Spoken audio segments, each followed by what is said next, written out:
when I used to work at a cinema, we used to have a folder full of the different synopsis for each film. Yes.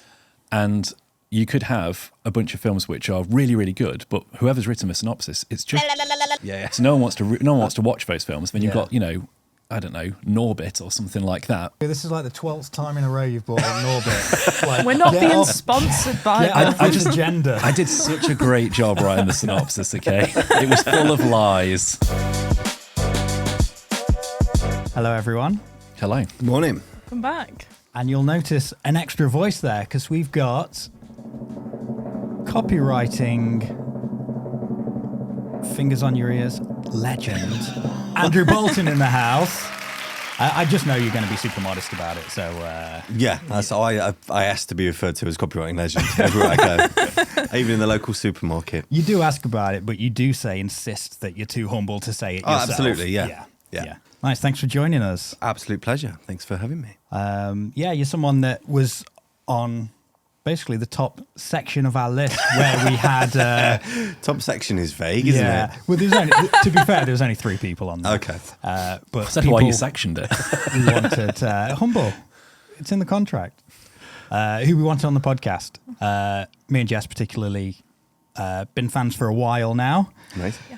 Drew's learnt to read so he can go through your book as well, which has been great. Just recently, yeah.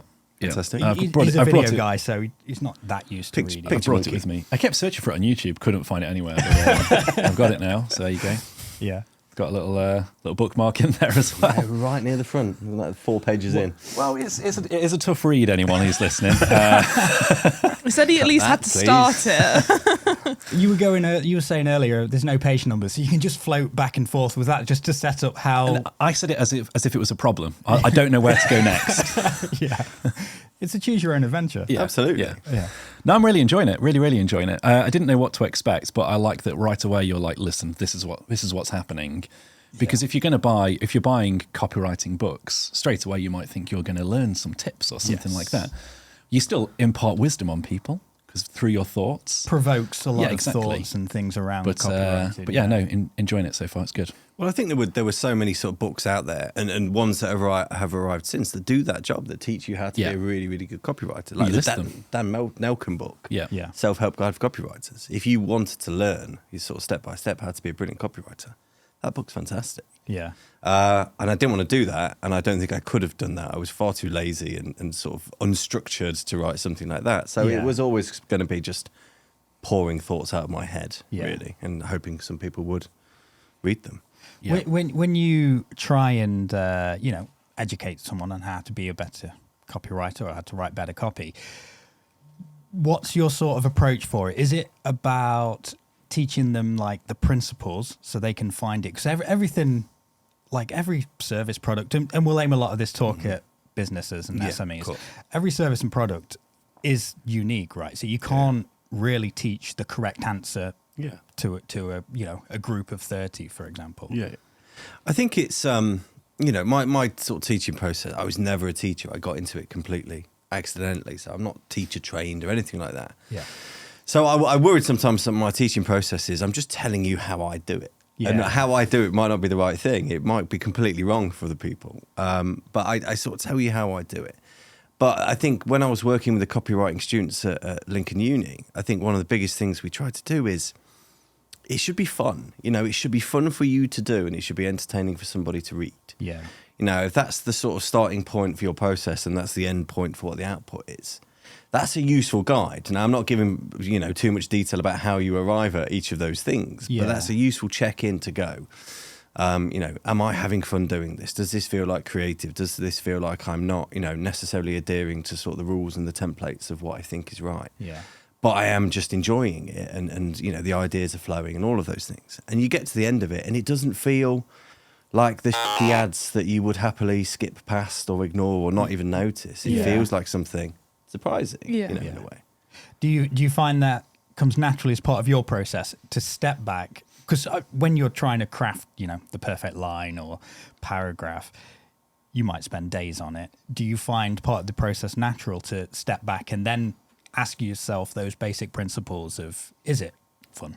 Have I actually got there? Yeah, I think it's just pure experience that I'm now at a point where I'll know very quickly whether I'm having fun, and I'll know very quickly if the thing I'm halfway through writing is going to be interesting or entertaining or surprising or effective in any way. Yeah. And so I do abandon a lot of stuff because I know it's going nowhere. But I've learned by fucking up a lot of briefs that's what that feels like. Yeah. Yeah. But when you're just starting out, it's really hard because you're pouring your heart and soul into doing this stuff. And you start to look at the time that's spent into it and the energy, and you stop thinking about, is this good? Is this worthwhile? Yeah. You just get to the end and you go, here are my sort of 2 pages of script. That must be good because I've put the time into creating those 2 pages of script. So learning to be really sort of harsh on yourself and brutal and be very sort of, honest and direct about whether the thing you're doing is good and effective or not, is a thing that's very, very difficult for any creative to learn. And I think for a lot of creatives, it is a difficult part of that process all the way through your career, no matter how experienced you are. I think any creatives listening, that's part of the, mind F is that sometimes you get those divine inspiration moments where it comes so easily, and then sometimes it's just, a process that's not fun to be in the midst of. Well, I think, certainly with the younger writers I've worked with, they're too mistrustful of those, those revelation moments where you get it. You write your first line and you've been working on this brief for 30 seconds and you've cracked it and you've nailed it. And I think the instinct is that you're sort of taught that this takes a lot of work and a lot of time and a lot of endeavour. Yeah. So you can't possibly believe in a line, the first line you've written. Yeah. But, as you get older and you do it more, you start to think that, well, I'm not in control of this. This isn't because anyone's like a copy genius. Yeah. Just every now and again, the universe will align and the it. first thing you write will be the perfect thing. Yeah. And if that happens, brilliant. Don't tell anyone you've done it. You've got another 8 hours where you can just sit and do nothing. Yeah. But, you can get this thing right in an instant. Yeah. Equally, you could work on it for 5 days and you'd still have nothing really of kind of any value. That's sort of the chaos, I suppose, of copywriting. I guess even when you've landed on it, and if we've done it with a particular marketing brief or video brief or idea, you sort of still need to do the mathematical proof and look at the alternatives and go, actually, no, this was the right way. Yeah. And I think it's, that old sort of, if you need to write a headline, you write 100 headlines. Yeah. It's a sort of Hay Whipple lesson, instruction. So if you write a headline number 1 and it's fantastic, you stick that pot on the wall and you go, okay, brilliant. I know that's in the bag. Yeah. I've banked that in sort of game show parlance. Yeah. Now I go and do the other 99 just to double check that really is as good as I think it is. Yeah. And you're right in saying don't tell anyone if it does come quick, because Drew, your favourite singer, Sam Smith, did a Bond theme and he said it took him like 8 minutes to write. And then the critical response was, maybe should have spent a bit longer. Yeah. Yeah. That's crazy. Never tell people that things happen quickly. Yeah. Well, you mentioned teaching. What else are you up to? What fills a copywriter's day? So I left sort of teaching in April last year. Worked at a fantastic creative advertising course at the Uni of Lincoln. Yeah. I'm slightly biased, but I think it's the best one around. It's producing some incredible creatives who are going out into the industry in London, in Manchester, all over the country. You would show some of the, the assignments and the end results and stuff, and amazing work. It produces some really incredible creatives who will then go on and play a really major role in what the industry sort of looks like from here. But then I sort of moved. I left teaching because I loved the people I worked with. I loved my mates who sort of teach on the program and still do. I loved working with the students, but working at university, there's a lot of stuff that isn't creative and it isn't teaching, and it's it's stuff that I'm not good at and I don't enjoy, and it just felt like the right time to step away. So then I moved on to a company called Ampliance, who are a sort of software tech company based down in London, and I became their head of copy. Cool. And been doing that now for 6 or 7 months or so. Again, working with an incredible team, and I think I've got to that sort of stage of my life now where you start to recognise that it's the people you work with and the fun you have sort of doing these kind of creative projects together. Yeah. That's the most sort of important thing in a job, really. That should be the sort of the only real criteria that matters. Yeah. No, I need to find those people. That'd be great. Is the work there, is that for their products or? Yes. Yeah. So we're basically, but I started out in copywriting an internal agency at Egg, the credit card company. Now sadly gone. At Pride Park, not far Pride Park, from here. yeah. Egg days. I think everyone in Derby worked there at some point. Or know knew someone who worked there. Yeah. So I worked there and it was brilliant. It's still the best job I've ever had because I was fresh into it. It was my first sort of proper copywriting gig. We were in this internal agency. All my mates were there. It was brilliant. Yeah. I know I left for really stupid reasons. I was like, I need to go and sort of try something new. And I shouldn't have done. I should have just stayed forever until it closed. Yeah. Like my wife did. She stayed until it shut down.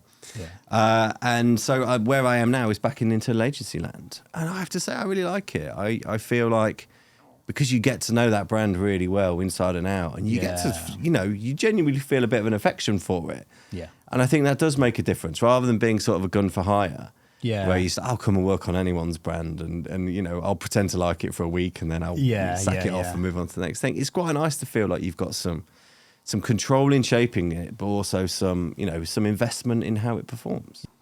So it seems to be like they're quite, I guess they're on the upper end of, when I had a look at them, was like the SME sort of businesses, I'd say. So they're really, they've got you on board. So they're investing in good copywriting. Yes. And I have seen, and I don't know if it's just my, not echo chamber, but the people I have on social media, I have seen sort of a resurgence for the importance of good copywriting and especially the human touch. Yes. Is that something you feel like in the world that's out there now? Yeah, I think sort of the AI question is obviously, it's occupying a lot of copywriters' thoughts, like completely understandably. And just having spoken to some of the writers I know, I spoke to a lot of copywriters at FixFest, which fantastic copywriting conference in September.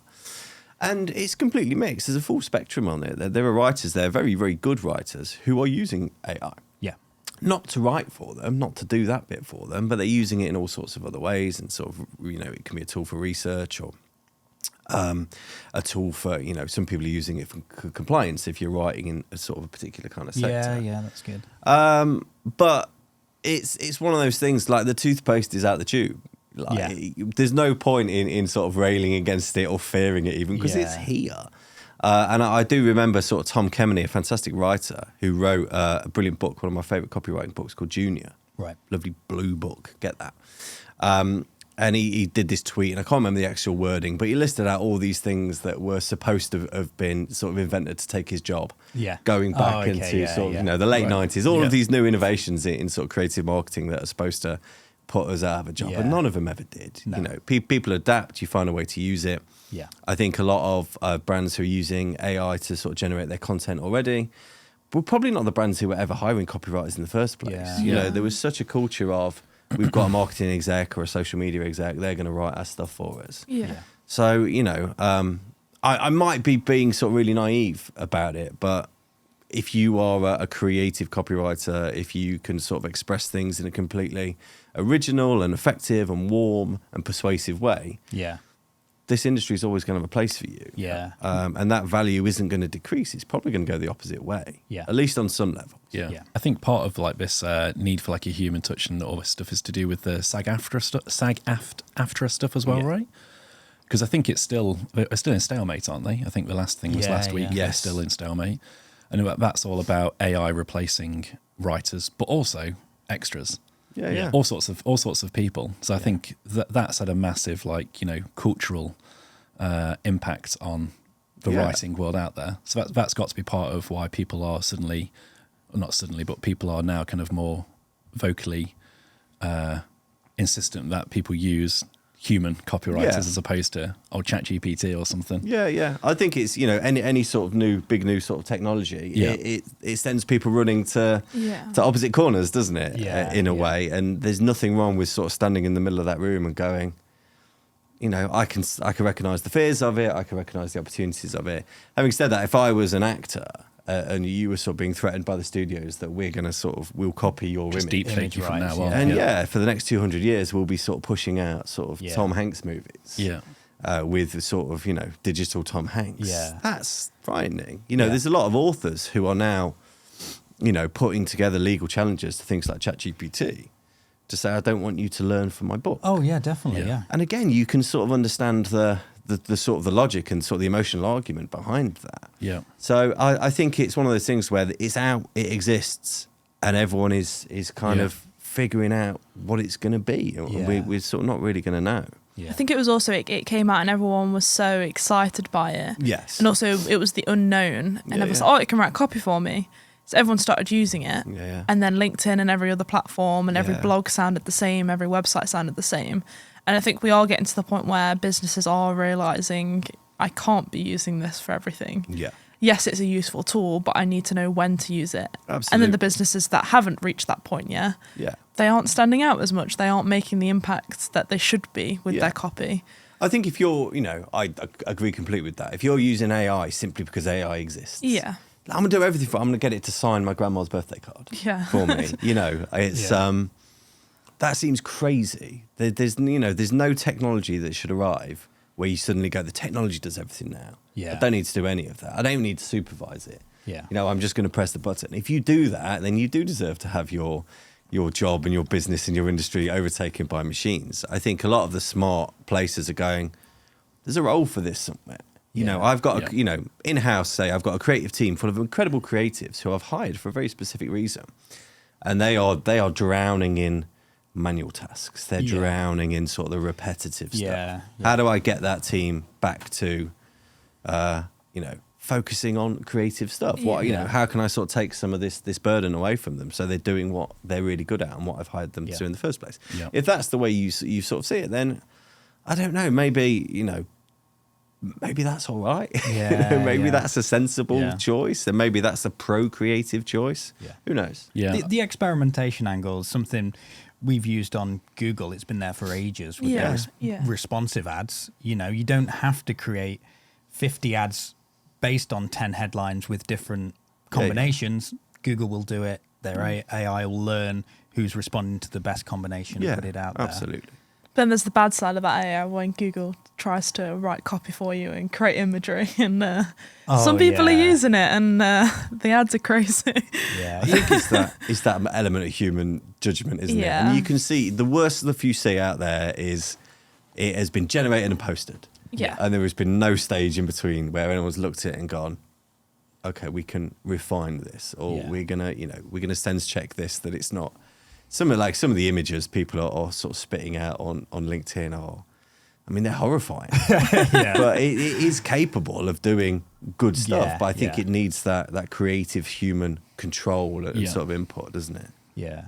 Yeah. I think when things become derivative, that's the biggest sort of sin 100%. within copy and tone of voice. And it's why I think it's, what's Mish Slade's book that we like? May I have your attention?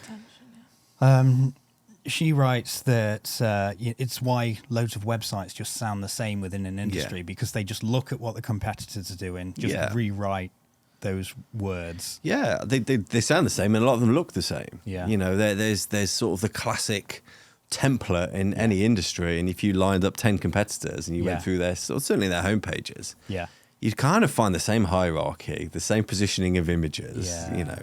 We have a client who's bought 3 different websites to us, and he's like, just copy this person. Yeah. I was like, no. It is a good client, but it's that sort of unnecessary 2 weeks of negotiating and challenging and pushing back on it. Well, I'm old enough to be in the era where every client came to the agency I was working at the time and said, we want to sound like Innocent. Yeah. So you make spark plugs. Maybe don't sound like Innocent. Yeah. Maybe sound like an entertaining and interesting and knowledgeable company who makes spark plugs. Now it's Oatly. Say again? Now it's Oatly. Oatly, yeah, exactly. We want to be so edgy like Oatly. Yeah. So I think this isn't new. This isn't sort of an AI issue or a new tech issue at all. It's somebody innovates. Everyone goes, that's cool. Can we do that? Yeah. And then you get into the cycle until somebody else innovates. Yeah, and that's how I see when everyone says AI will get better at this. That's what I see. I see it like cards flicking down, whereas someone will post something that will catch fire. Yeah. And then AI will learn that, and then everyone's post will be like that until it's not, and then until there's something different, and then it'll just happen again and flow through. I think it's one of those things where you all get that moment where you see an ad or a campaign, especially if you do what we do, if you sort of work in our world, and you look at it and you go, "Oh, I wish I'd done that," because it's almost simple enough that you could have thought of it, but it's so surprising and it's so impactful. A little touch of genius. Yeah, and I'm probably going to quote this completely wrong, but there was a poster I saw for RuPaul's Drag Race, Right. And it was a picture of the founding fathers. Yeah. And it was like, America was a country founded by men in wigs and tights, heels and tights. Yeah, nice. And it was all, and I just thought, that's incredible. Yeah. So I think it's that stuff, that's the 1 in 10,000, campaign you see at the moment. Yeah. There's so much work being put out there. Yeah. And the standards of it is, a lot of it you don't even notice. But when you notice that thing and you go, somebody, a creative brain, has pieced together these sort of two different things and brought them and sort of formed this new connection that no one else has formed before. Yeah. That's the kind of the heart of the stuff that works, isn't it? Yeah. And then you think you've come up with a really good idea, and then somebody else posts something about it where it turns out it wasn't your idea at all. I thought I came up with quiche niche, and then you posted it the other day. I was genuinely. I sent it Rob straight away. I was like, "What's this all about?" Uninvite him from a pod. Quiche niche. Quiche niche. I invented that. Before me, no one had ever noticed that those two words rhyme. I didn't think anyone had. No, I thought I was the first. It was in a pod. I said, when you create your niche, it's a bit like quiche because not everyone likes quiche, and not everyone should Niche. like your niche. And then 2 weeks later, you post it, Andrew. Well, What's happening? I've copyrighted it now, so you can't even use this bit in the pod. Is that the copywriting we're talking about? Yeah, That's absolutely. Copywriting. Okay. That's what my granddad thought I did. Okay, It's nice. like, so do you like patent inventions? I was like, no, granddad. For listeners and watchers there, obviously everything Drew said was just bleeped out for legal reasons. But, And I want it pixelated as well. You post a lot on LinkedIn, I some, do. like examples of copywriting. I love seeing all of the I examples. like the supermarket. Yeah, and I love symbols. seeing the ones where you wouldn't necessarily see or expect to see great Yes. copywriting, and it's those touches of genius. And it is that thing of saving them in like a bank of good copy. Yeah. But looking at them from a way of why is it good copy and what can you take from it, rather than things becoming derivative because you're just copying that. Yeah. Never want to copy someone's copy, but it's just kind of what can you then take from that and why does it have that touch of genius? Yeah, absolutely. And I think there's sort of 2 stages to finding this stuff. It's that initial reaction. Yeah. It's like, oh, that's cool. We see your brain filters out so much stuff that is just, generic or over familiar or isn't really saying anything meaningful. So if you get through that filter and you spot something, it's like, my reaction to this is, it's caught my attention. I'm interested. It's made me smile, whatever it might be. Yeah. And then I suppose you do have to kind of go away and think about the why.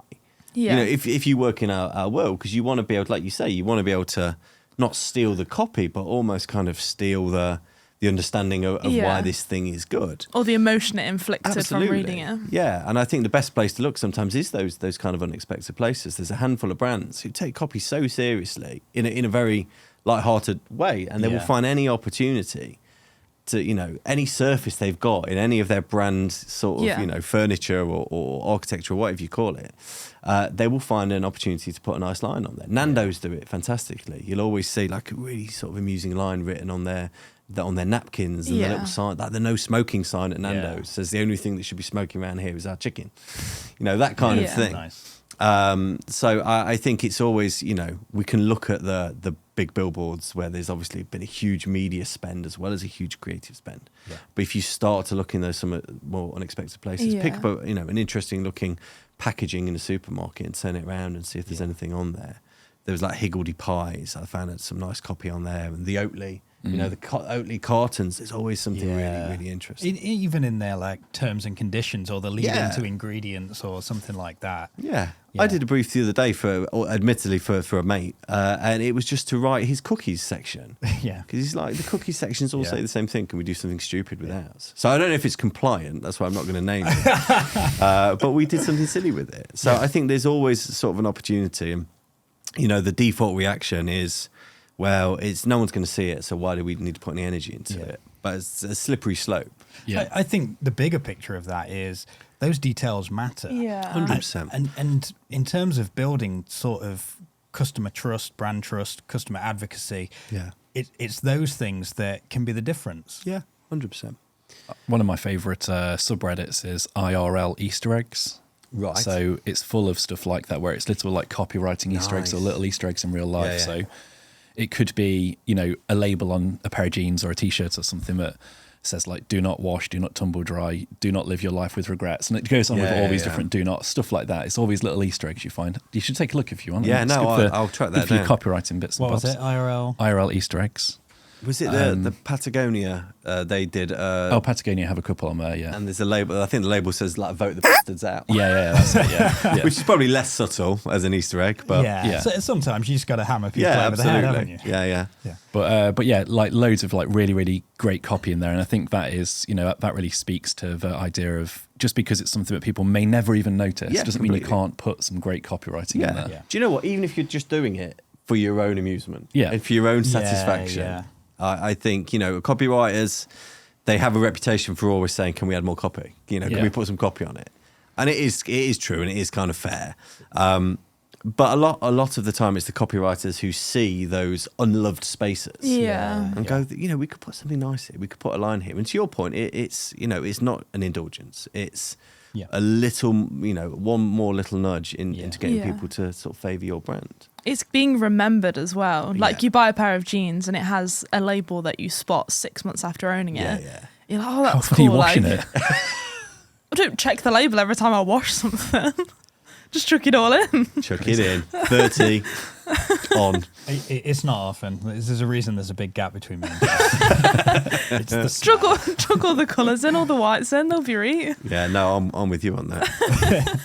But yeah, you see it, 6 days after buying it. Yeah.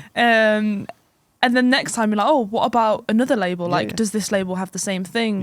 You look at the social post, then it's having the brand reputation and the tone of voice everywhere, rather than, like you say, just the visible areas like social media or the website. I think people have got I've never really bought into this idea that we have affection, like real affection for brands. I think there are brands that you sort of prefer, and there are brands you discard. But I don't think you ever feel like a true emotion necessarily. I think there are probably exceptions.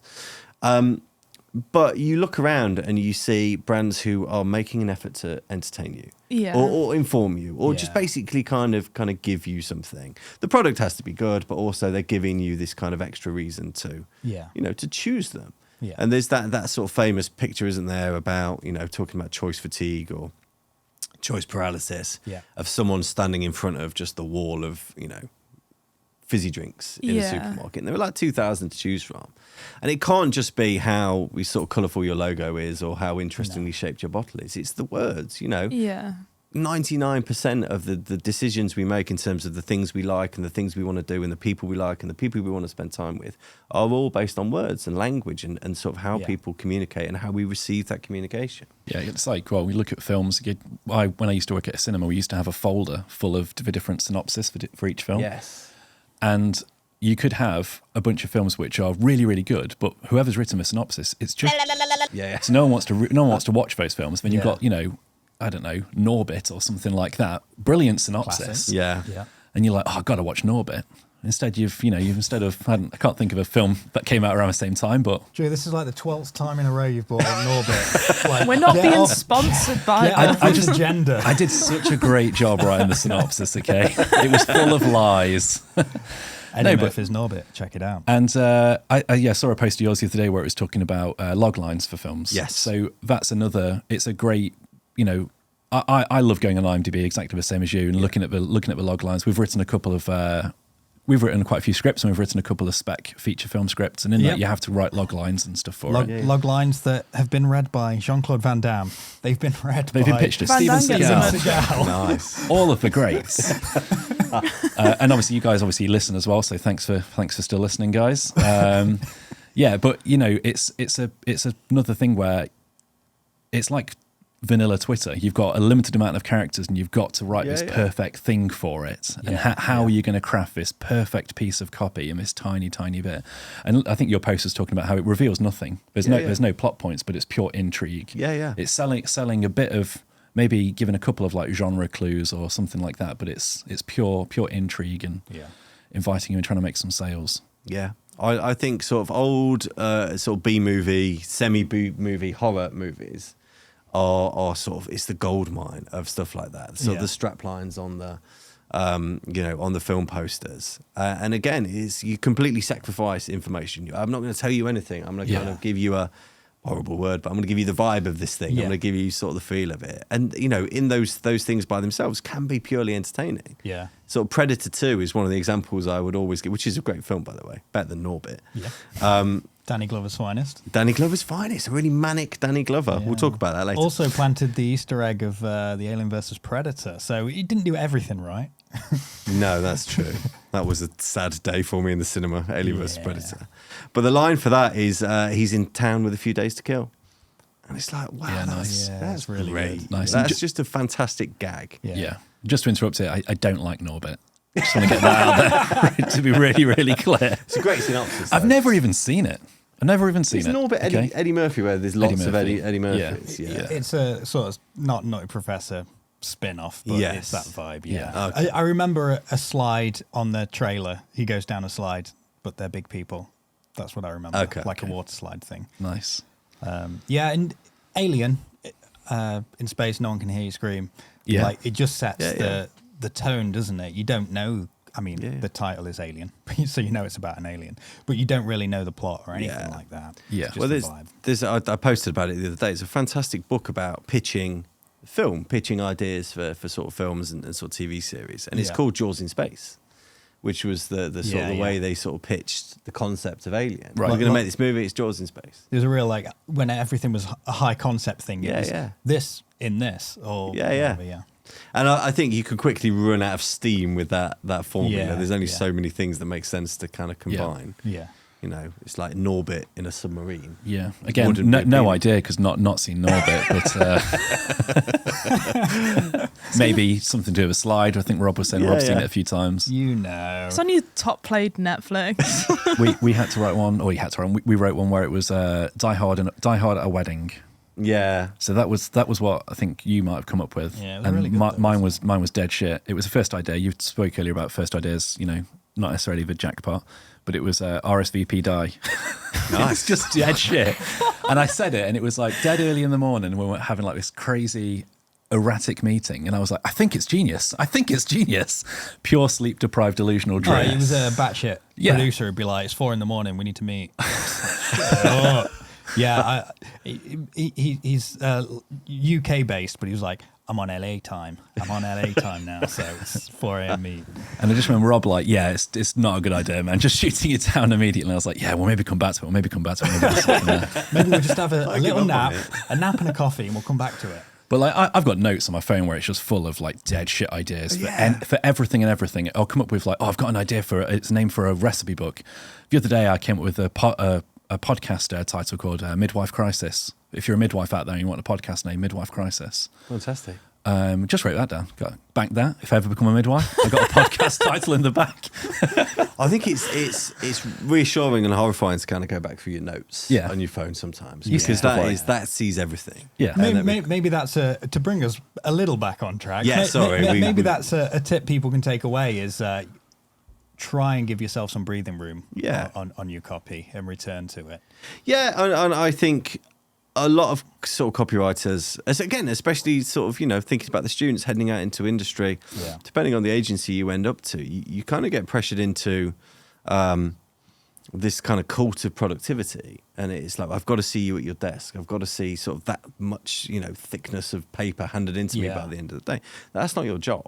Yeah. Your job is ideas. Your job is to kind of think in your brain about what the best and most imaginative and effective solution for whatever the brief is. Yeah. And your return on that, even after a day, 2 days, whatever it might be, doesn't have to be just a load of bulk. It can just be one perfectly formed and well-reasoned sort of idea. Yeah. So I think there's a lot of writers who should be saying, I need some time just to reflect on this thing I've done and put it away and come back and look at it and go, is this good? Yeah. And they don't feel like they can ask for it. Or sometimes they ask for it and aren't given it because it's like, no, client's waiting. We've got another sort of 10 briefs, lined up for you to do. You don't have the time to reflect. And I think it's hard as a young writer coming into the industry to go, I'm going to insist on this. Yeah. But the advice I gave to students is you're going to have to fight your creative corner, because there's a lot of people who are going to want to sausage factory this process and just get you churning stuff out, and you need to resist that, and you need to sort of remove yourself from that process as much as possible without getting fired. Basically. Some of the best writers, they just allow themselves time, don't they? It's I think it was just this week I saw a Neil Gaiman interview, and he was saying he goes to his office at the bottom of his garden. He's not allowed to do anything, but he can do he's not allowed to do everything, but he can do anything. So he can sit and stare, he can watch the world, he can't go on his phone. Yes. He can't browse the internet.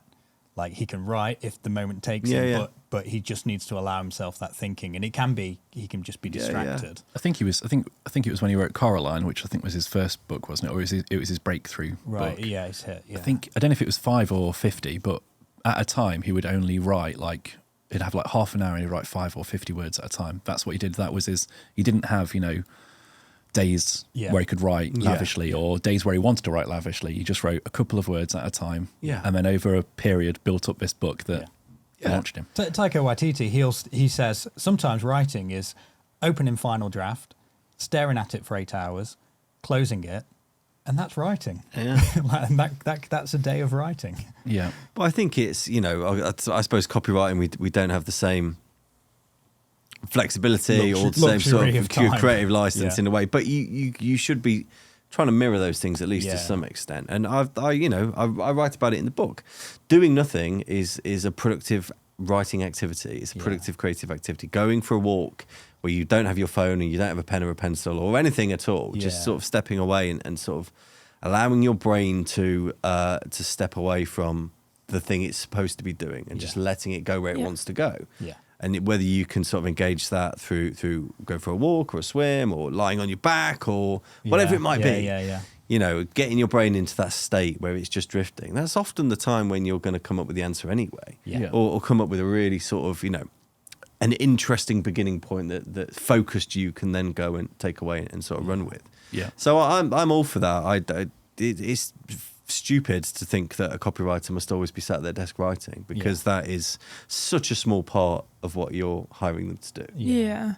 I think most people can convince themselves copy's good if you're writing it that day and you're delivering it that day, because you're only consuming what you're writing. You're reading it over and over and over again. Whereas if you step away, like you say, go for a walk or a swim or whatever, and come back to it 24 hours later, you can obviously enhance that copy so much. But most probably managers think, write the copy, deliver the copy, write the copy, deliver the copy. A little hack we put in place is just give yourself an internal deadline before the actual deadline, so you've got some review period. But the other thing is, when you've been working on it, you need that time away, because you might improve it, but if what you might end up comparing it back to what you originally wrote, and comparison to bad doesn't mean good. It just means it's a little better, right? I think a lot of the time that feeling you have where you've kind of finished a relatively long period of writing and you look at it and you feel like it's really good and you feel like you've nailed it, that's probably more down to relief at finishing. Yeah. And it's your brain will willfully allow you to misread those emotions because it wants you to sort of stop and pat yourself on the back. But, stop. Put it away. Yeah. Don't even try and assess it. I think there's such two different processes. You need to put a significant space between them. You get out of the writing and the creating mindset, and you get into the critiquing and reflection sort of mindset. Yeah. So another thing you write about as well, so with the idea of like when you're writing something on the day and you're consuming that thing, so you're then regurgitating that thing, you write about collaboration. And I think that's the thing that's often overlooked as well, because people often think about writers, copywriters as working in silo. And we have it where I'll write an idea or you'll write an idea, and they're not good ideas, because we know you've got to get a load of bad ideas out there before you get the good ideas. Yeah. But it's only really when you've got that element of collaboration where you can then refine it, or someone will say something where they don't even say the thing that solves the idea directly, but they say something indirectly where you're like, oh, there's something here actually. Yeah. It's that classic thing in a film where they're trying to kill the alien race that's invading, and someone spills some salt and they go, salt might if we assault them, then we might be able to kill them. It's those kind of like you see it a lot in like musical biographies where it's like I don't know, you walk in straight out of Compton, someone farts, and you're like, wait, play that beat again. Yeah. Yeah. And they're like, that's it, that's the hit. And they go, but what advice can you give to someone who maybe they are the only copywriter in their company, or they're the responsibility of it? What can they do to break out? It's a really hard position to be in. I think sort of the upside to that is copyright. There's a really fantastic copywriting community. I think you go on sort of LinkedIn or Twitter or wherever, there's a lot of Copywriters Unites events that are kind of coordinated by Vicky Ross. Things like The Fix, sort of Glenn Fisher and Nick O'Connor run this fantastic community of writers. There's freelancer magazines from Sophie Cross. Again, it is sort of forming these kind of communities. So even if you are a solo writer and quite often perhaps working at home rather than in an office space, you've still got access to these kind of other people, this support network. So there's a lot of people in the industry who are very, very sort of selflessly created a space, created a sort of network and a process where you don't have to feel on your own. I think the best thing you can do is find that person, and it might not even be another writer, it might be a creative from a different discipline who you can just have this very sort of honest and enjoyable dialogue with. Yeah. And I think that's really rare. I think there's a lot of creatives who are paired together, and it might be two fantastic creatives, and you put them together and it just doesn't work. Yeah. I think most of those sort of partnerships where they're kind of, thrown together by circumstances, it's a real sort of 1 in a million that you get this thing to actually click, and you find that someone who you can, I said the best measure of a good partnership is someone can tell you your idea is awful. Yeah. And you're like, okay, fair enough. Yeah, I was going to say, do you think they're scared to not be perfect or to not have the right answer? Yeah. Or to admit that their copy's not 100% there or not 100% perfect? I think it could be. And I think it's, you feel a sense of vulnerability in this job, and especially when you bring other people into that creative process. Even if you're just writing for that sort of spark plug company, you're writing a blog for them, you've got no emotional attachment to it, but you do still feel like you've created something and you've produced something, and you feel slightly vulnerable about that, and you feel vulnerable about other people's views on it. Yeah. So you're right, you don't always present this thing to someone else until it's in what you feel like is perfect shape. And that's the worst time to do it, because that's when feedback's going to be even harder. Yeah.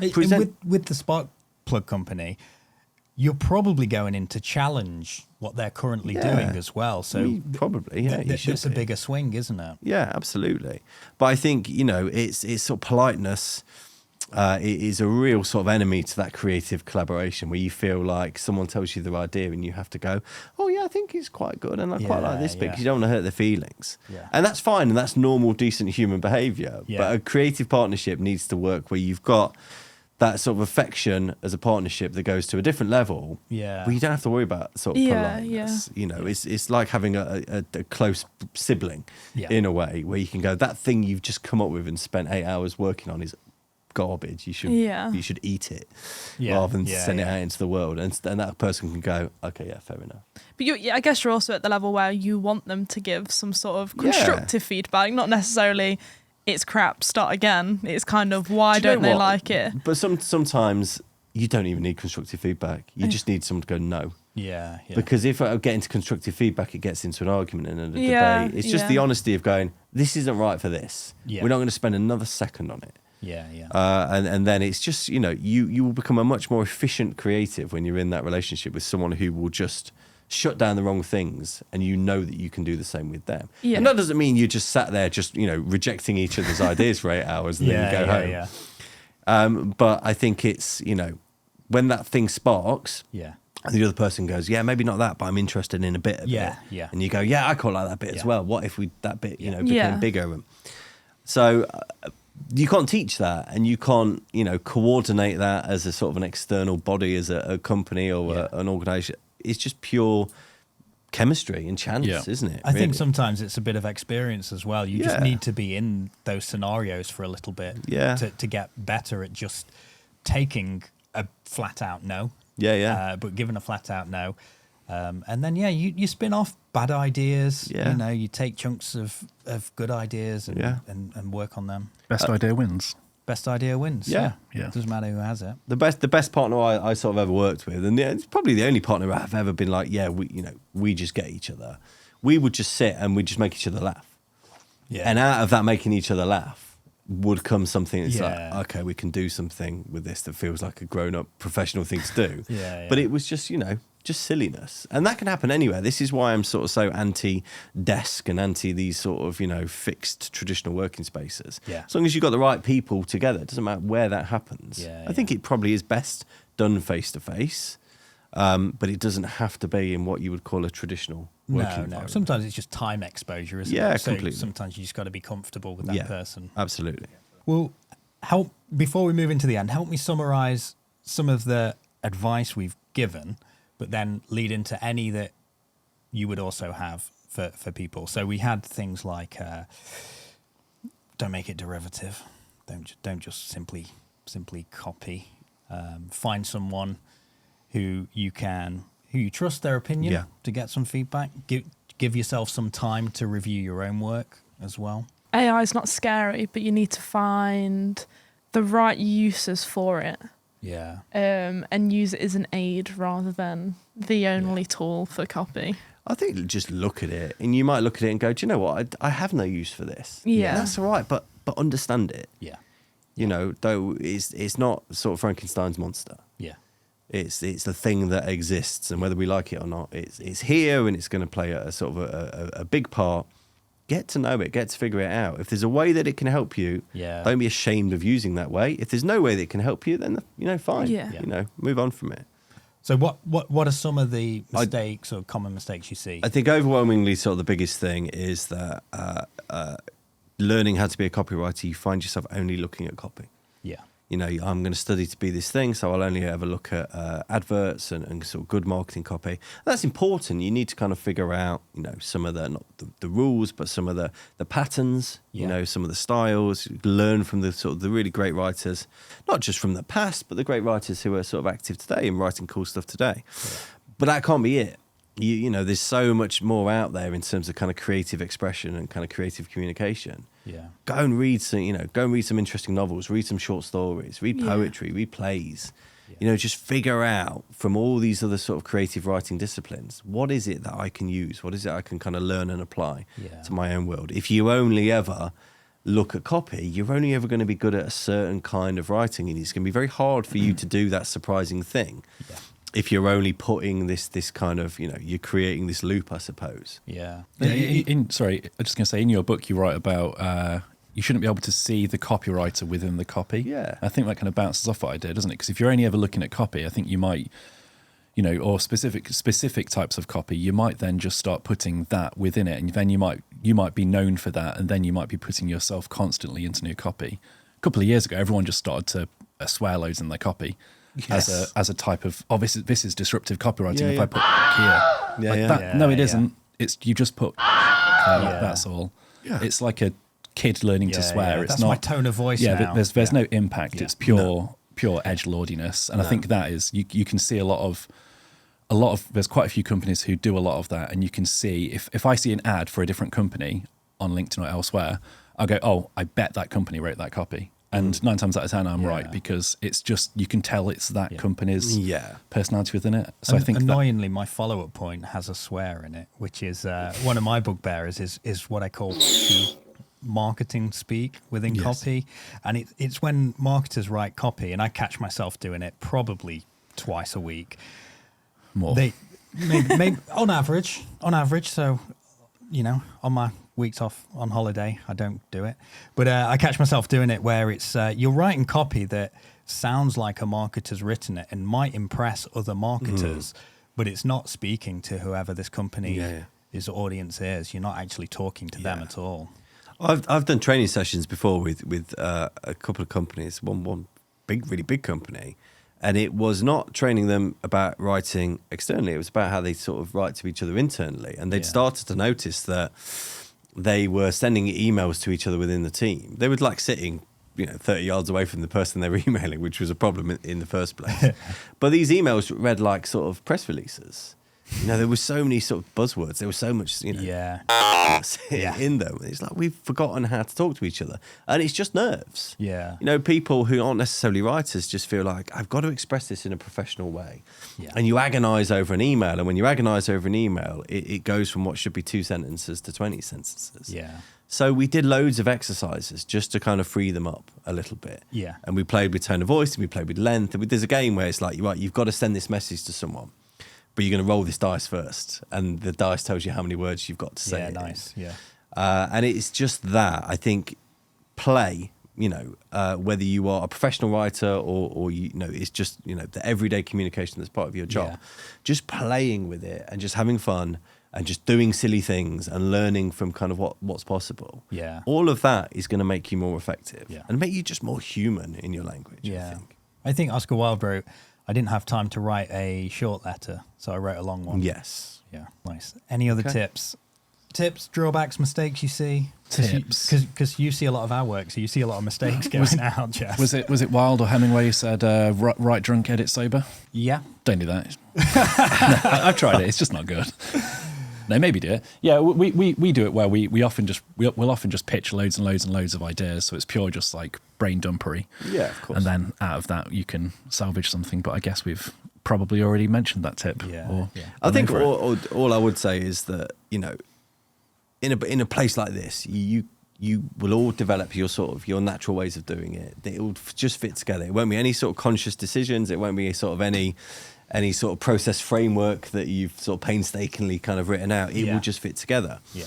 And then the temptation is to, watch a TED talk or read a book about marketing or listen to a podcast about marketing and feel like, oh, we don't do that. Are we doing it wrong? Yeah. No, you're not doing it wrong. The stuff that evolves naturally, the stuff that feels like it fits, as long as the work that's coming out at the end of that feels consistently sort of surprising and satisfying for you as a team. And I think it's always this fear in the industry that you have to adhere to the right way of doing things. And there isn't. It doesn't exist. Yeah. That's why there's such an enormous market for these books, because everyone can keep producing a book that says this is the right way to do it. Yeah. And then someone else can do another book that says, no, this is the right way to do it. There's a reason why there are so many right ways, in book form out there in Waterstones. And I think it's just have a bit more confidence in the scruffiness and the organicness of your own way of doing things. Yeah, definitely. What a great place to leave it. Okay. Thanks for coming on today. Thanks for joining us. Absolute pleasure. I'm really enjoying your book. I did move my bookmark further down so it looked like I'd read more. Yeah, I've noticed that. Yeah, but there's no page numbers like we said earlier. I don't know where I'm going with it. Chaos. Again, each page is Pure a different chaos. Yeah, it's a mental choose your own adventure. I really enjoyed the book, and I think you bought it at the same time, didn't you, on release? Fantastic. And we chatted about it quite a bit.